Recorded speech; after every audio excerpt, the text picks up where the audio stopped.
വീണ്ടും ഒരു cooking video ഉണ്ടല്ലോ. അപ്പോൾ ഇന്ന് നമ്മുടെ വെള്ളക്കടല കറി വയ്ക്കുന്ന വീഡിയോ ആണ് കേട്ടോ. മസാല കറി.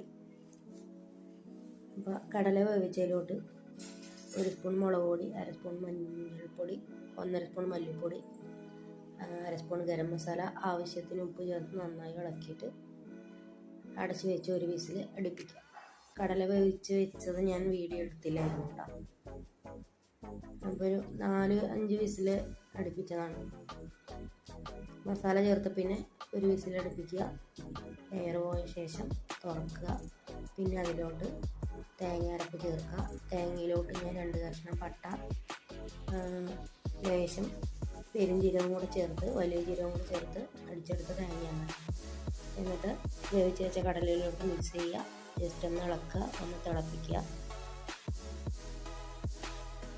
തിളച്ച് വരുമ്പോൾ ഒരു ഇത്തിരി മല്ലി ഇല കൂടി ചേർത്ത് കൊടുക്കുക കേട്ടോ ലാസ്റ്റ്.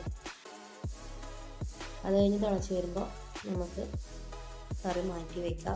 താളിക്കാനുള്ള പരിപാടി നോക്കാം. ചീനച്ചട്ടി അടുപ്പി വയ്ക്കുക. ചട്ടി ചൂടാകുമ്പോൾ എണ്ണ ഒഴിക്കുക. എണ്ണ ചൂടാകുമ്പോൾ കടുക് പൊട്ടിക്കുക. അത് കഴിഞ്ഞ് ലേശം ചെറിയ ഉള്ളി അരിഞ്ഞത് കൂടെ ചേർക്കുക. അതിനൊപ്പം ഒരു 3-4 അല്ലി വെളുത്തുള്ളി ചതച്ചത് കൂടെ ചേർക്കുക. ലേശം കറിവേപ്പിലയും കൂടെ ഇട്ടുക. നന്നായി ബ്രൗൺ ഷെയ്ഡ് ആകുന്ന വരെ മൂപ്പിച്ചെടുക്കുക. വേവിച്ച് വെച്ച കടലക്കറിയിലോട്ട് നമ്മൾ ഇതങ്ങോട്ട് ഒഴിക്കുക. അപ്പോൾ നല്ല അടിപൊളി കടലക്കറി റെഡി ആയിട്ടുണ്ട്.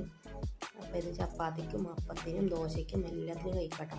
ഇടിയപ്പത്തിനും പുട്ടിനും. അപ്പോൾ ഇന്ന് ചപ്പാത്തിയാണ് കേട്ടോ. ചപ്പാത്തിക്കാണത്. ചപ്പാത്തി ഞാൻ ചുട്ടെടുക്കുകയാണ്.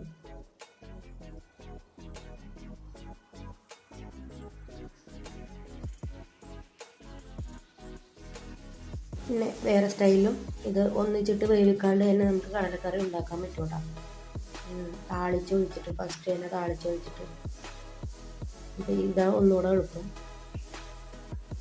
അപ്പോൾ ഞാൻ ഈ സ്റ്റൈലിൽ വെച്ചതാണ്. ചപ്പാത്തി നല്ല പൊള്ളി വരുന്നുണ്ട് കേട്ടോ. നമുക്കൊന്ന് മറിച്ചിട്ട് കൊടുക്കാം.